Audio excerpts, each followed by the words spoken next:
આપણા મંદિરમાં જે ભગવાન બિરાજે છે તે મૂર્તિ છે કે પછી સાક્ષાત ભગવાન છે? હા, તો સાક્ષાત ભગવાન છે. આ જે ભગવાન છે જે અક્ષરધામમાં છે, રોજ સાંજે 5:30 વાગ્યા હોય ત્યાં આપણા ટેમ્પલમાં શું થાય કોઈને ખબર છે?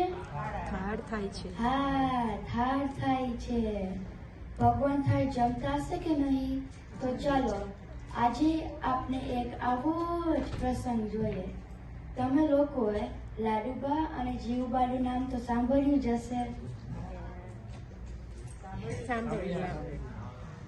તો એક વખત જીવુબા ઠાકોરજી સાથે વાત કરતા હતા. એના પિતાજીને એના રૂમમાંથી કંઈક અવાજ આવ્યો ને તો એને પૂછ્યું જીવુબાને કે તમે કોને સાથે વાત કરો છો? ત્યાં જીવુબાએ કીધું હું તો ઠાકોરજી સાથે વાત કરું છું.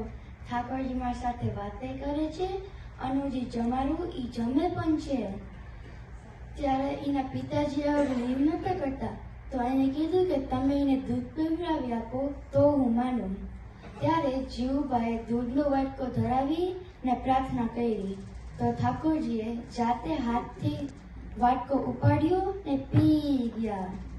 મારે દરેક